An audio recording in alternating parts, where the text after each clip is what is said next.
Dans cette vidéo, je vais vous partager une petite anecdote qui m'est arrivée récemment concernant un appartement que j'ai acquis via les ventes aux enchères immobilières judiciaires. Si vous me suivez, vous savez très bien que j'ai acheté dernièrement deux appartements via les ventes aux enchères. Et dans l'un des appartements, malheureusement, j'ai découvert qu'il y avait un vice caché.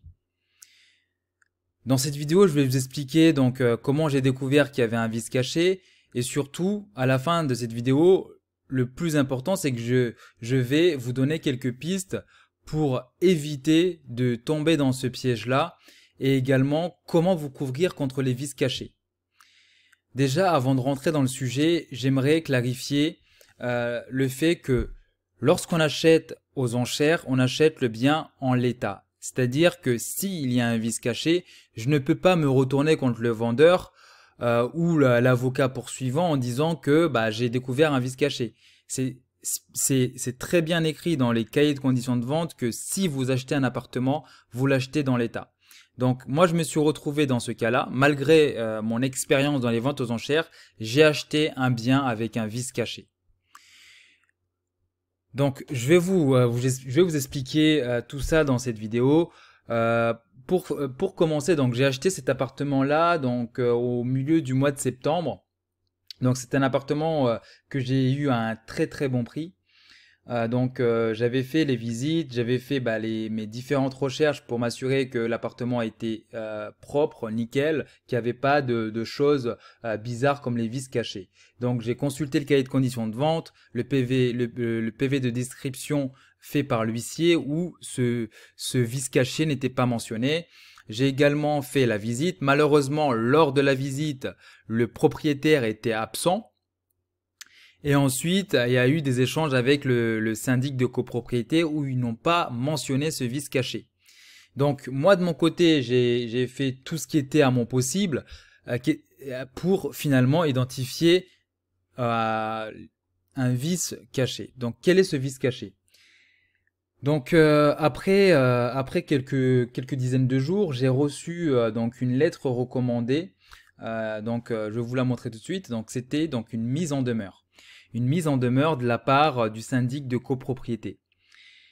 Cette lettre disait clairement que actuellement il y avait une fuite qui était en cours. Donc cette fuite-là, apparemment, elle était en fait dans le mur au niveau des canalisations et en fait l'eau s'est déversée dans l'appartement de la personne qui habitait en dessous, qui habite en fait en dessous de mon appartement. Donc moi, étant donné que la fuite finalement est dans les murs, dans les canalisations, dans les murs, dans mon appartement, je ne voyais rien. Il n'y a pas de fuite, il n'y a pas d'eau en fait, il n'y a pas d'eau, il n'y a pas de dégâts des eaux. Donc c'est d'autant plus, enfin c'est une difficulté en plus qui a fait que c'était difficile à identifier ce vice caché.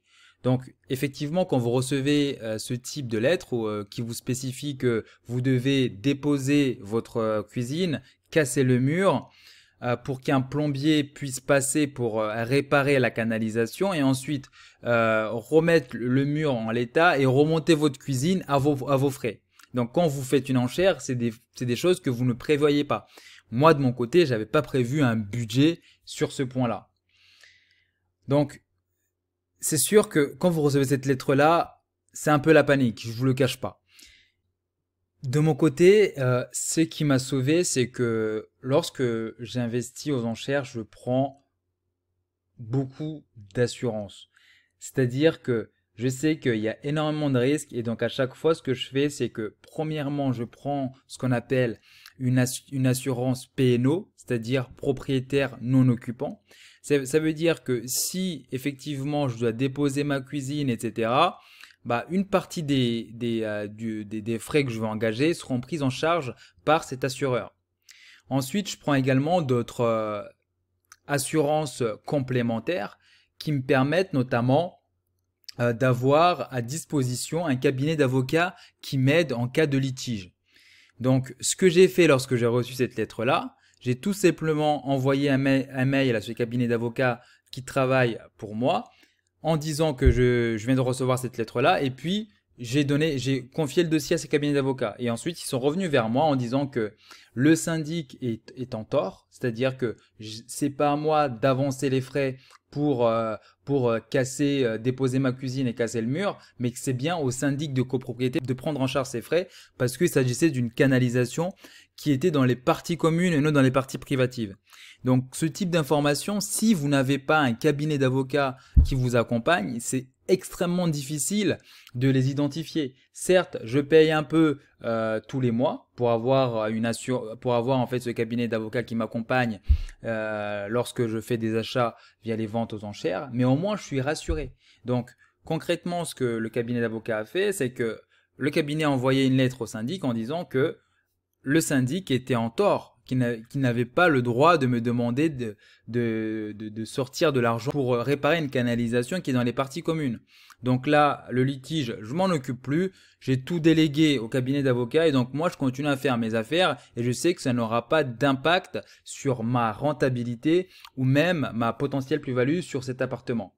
Donc maintenant vous comprenez pourquoi il est très important de bien visiter votre appartement, d'échanger avec l'occupant, mais également d'échanger avec le syndic pour identifier ses potentiels vices cachés. Mais même si on fait tout ça, des fois, il arrive que malheureusement, on a quelque chose qui sort de nulle part, qui nous tombe dessus. Et là, il faut être assuré correctement. Donc, pensez à bien faire vos diligences, mais également à souscrire aux assurances qui vont vous permettre de vous couvrir en cas de litige.